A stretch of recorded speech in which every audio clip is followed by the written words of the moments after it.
Ohio Cannabis Institute, live at 420.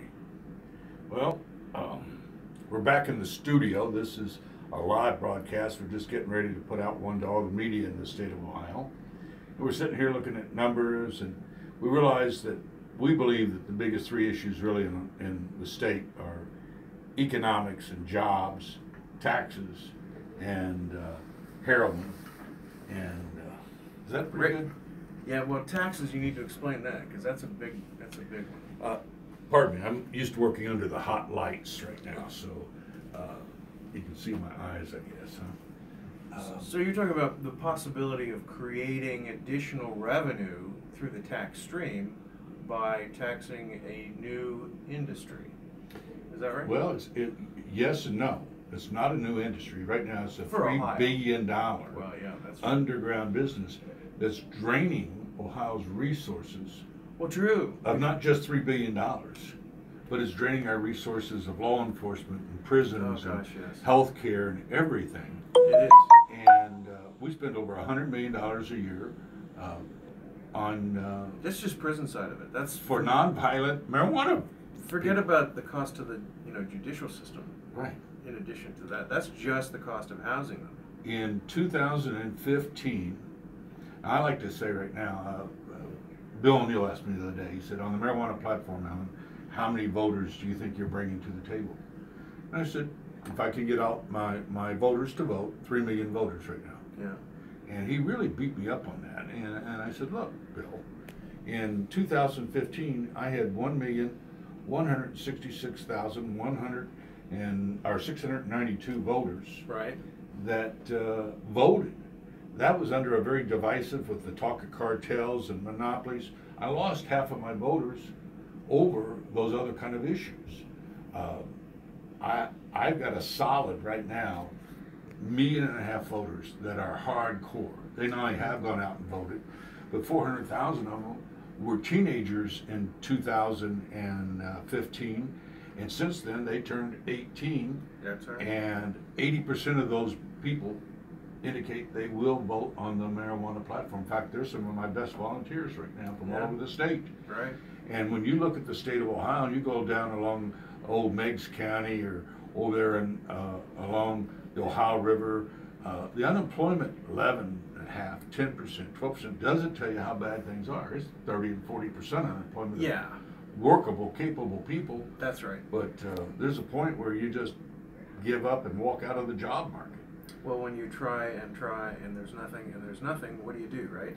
So this is the thing. We are bringing to the table an industry, a agribusiness that can and will revolutionize the economy of Ohio. Well, when you look at just these numbers from 2015 right now, we got about 90% of all the Democratic vote, or there was a huge crossover. Yeah, that's right. Of Republican vote.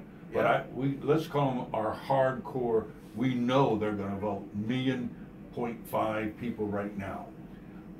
We've got another 1.5 million. They're what I call maybe my soft ones, but they're mothers and fathers. 429,000 families in Ohio that deal with epilepsy. They're not soft voters. No, those are hard. When mom and dad go to the poll, they're voting their reality. That's right. And Crohn's disease, there were 700 medical maladies in California before they fully legalized cannabis.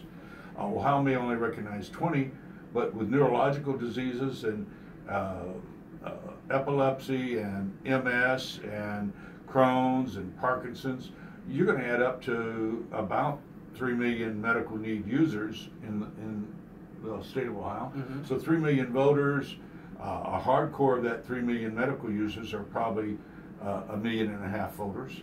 Right. So we've got a good 3 million. We may actually have closer to 5 million sympathetic voters in the state. Sympathetic voters. And that was in 2015. Right. Now, and that was long before the groundswell of acceptance nationwide. Right. Nationwide, the acceptance has far surpassed. Ohio has been plodding while other states have thought about it, adopted it, put it into practice, and we're still thinking and plodding. So, yeah, I was just out in California, and we've lost hundreds of thousands of jobs and opportunity, but we're light years now behind medically. For 22 years, they've been advanced in this, studying it, understanding it, have cut their health care costs dramatically, have dropped their heroin rate by 30%. They have a rehab facility in Northern California that has a 94% non-recidivism rate. Beautiful. Using marijuana over a year under medical conditions to get people off of their addiction. That's right, and at the end of it, they even get off the marijuana. So these are significant numbers. This is what I was trying to explain to Dennis Casilla the other day, and to all the politics that are running. If the Ohio Cannabis Institute wasn't opening its mouth right now, nobody might have been paying attention and been totally shocked come election day. But you shouldn't be totally shocked right now. The marijuana platform is the most new and significant reality in the state of Ohio. We just held a summit for all the marijuana activists, you and I and Paul, and we had the 40 top activists in the state that represent probably easily 1.5 million voters show up, and that included NORML and all the rest. Now I know there are some splinter groups here in Ohio, like MPP, that disappointed a lot of people in 2016 because they said they were going to put something on the ballot. They went out and did fundraising, took our money, and then hightailed it out of the state. And they got what they want, though, didn't they? Yeah, well, Leslie Satori and them went up to Michigan, and I heard the other day that Lissa was at Dennis Kucinich's thing at the Cannabis college. Well, they call it school now. Right. But you know, voter-wise, Ohio is a very important start, and economically, if you look at California and the 23 states that, if you go back to the Great Recession that we just had, there were 23 states that were talking about leaving the Union. Yeah, that's right. Giving up being a part of the United States because of the economics. That's true. Because of the economics. It's true. And California was leading that group of people. Well, they were so broke. And kind of, oh yeah, they couldn't pay their bills. Whole cities were closing down. Right. There was a max exodus of money out of the state because people were terrified. Right. Absolutely. And the legalization of marijuana turned that around. And when other states said, holy mackerel, look what California's doing. You had Colorado and the state of Washington and all the others, Oregon and Vegas, all Florida all start turning around and saying, oh my gosh, and economically, they recovered in huge ways. Pulled the whole states out of bankruptcy, changed the whole economics, but it also changed their research, their lab work, and they're smart. They've been going after the high-end, high-money jobs in some of those states. In Ohio, our politicians for the last 8 years have sought after minimum wage or less work, tried to break the unions back, and they did that to make the labor cheaper for a certain type of employer. Sure. I don't think Rust Belt scumbag type of jobs is what we should try to build Ohio's future on. Absolutely not. Our educated children, our top college educated children, we're the worst state in the United States for our educated children leaving our state after graduation to get a job. They have to leave Ohio. And they ought to be able to get those $300,000 and $400,000 a year starting jobs right here in Ohio. Absolutely. You're an IT guy. That's what this agribusiness is bringing to the state. Understand, in an IT world, Ohio is one of the most prominent states in the United States, and we should be building Silicon Valley. Believe it or not, Columbus is one of the top tech cities in the world. In the world. In the world, right here. All right, and people are just not realizing that. Why aren't we attracting those kind of jobs? We were just talking about the lab technicians for marijuana and starting up the new 3 schools that are going to be here in Ohio that want to train and teach new lab technicians. That's right. Those are $300,000 and $400,000 a year potential jobs. That's right. Those are the kind of jobs I think we ought to be attracting and building in Ohio. Well, that's what this industry will bring, right? Well, if we go to a small, what was the worst, Paul, you know, what was the worst county in Ohio for? Monroe. Monroe County. If we went down to Monroe County and we put in a modern agriculture, by the way, is Monroe, would you say that's an ag area? Yeah. Heavy ag area? Is Meigs County in areas like that? Where, yeah. All right. Ironically, it's my opinion that not only are those ag areas, but those ag areas, if we went in and put a marijuana grow facility there and an extraction facility there, and say brought in that company from Brazil down there that's $1 billion company in pharmaceutical, and they make candies, and they're not yet making pharmaceutical marijuana products. Right. They need a steady supply. If they decided to build their new $10 billion marijuana edibles company in Monroe County, oh my gosh, they could bring in 1,000 high-end tech jobs. And that's right. And they are one of many. They are They're one. looking They're right now. huge. They are one of many that are looking to expand in Ohio. But we also have homegrown people that want to build and expand in Ohio too, right? Oh, yeah. yeah. We've got people here in Ohio that have the wherewithal, the smarts, the desire to take a new industry and bring it to the people. We have that capability, that talent level in the state now, and that's what we're going to do. We're going to bring it to the people. Let people be able to... We could create the biggest financial boom Ohio has ever seen.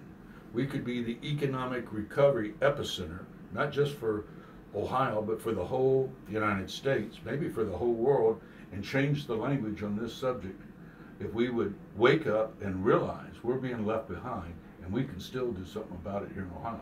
And I think that's what this campaign should be about, don't you? Absolutely. Is about Absolutely. jobs, about, why don't we failed, our politicians have failed for 22 years, let's just be honest, to collect almost $500 million a year in taxes. That's right. They could have paid for the college education for every kid in this state. They Yeah, could have paid the health insurance That's for everybody. $11 billion, right? Well, with time value of money, it's probably triple that. Well, that's right. But my point, let's just be conservative.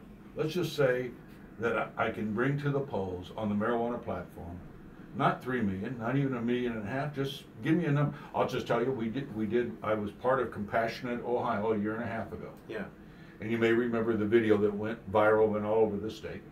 Mm-hmm. And I looked yesterday, Paul and I did, 385,000 people acknowledged they want to be hardcore members of the marijuana platform. Right.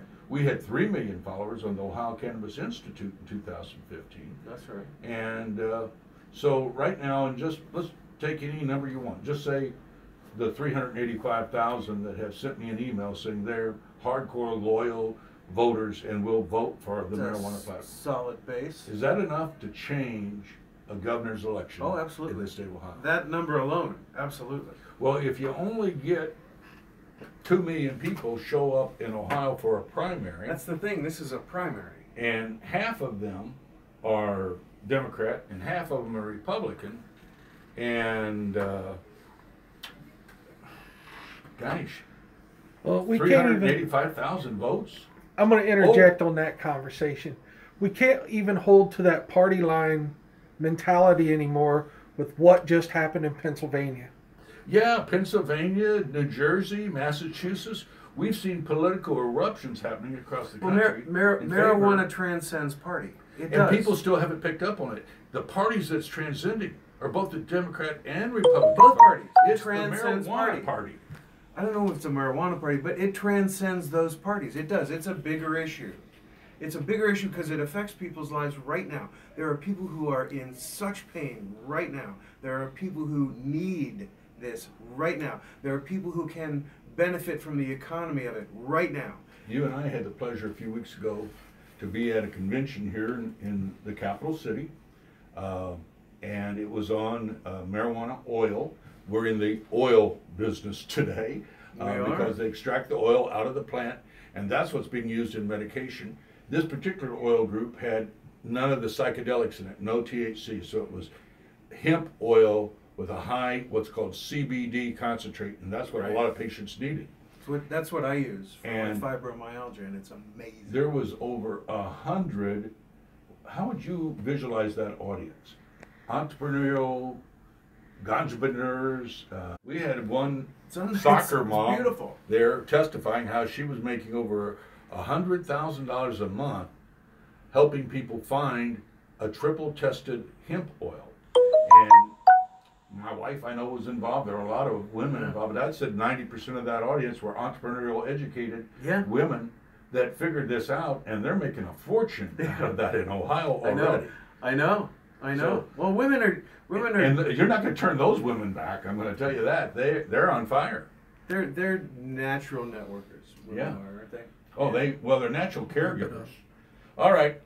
This is the 420 report. You get some idea. The next 8 Fridays leading up to the election, we're going to get serious for you. Yeah. God bless. We're out of here.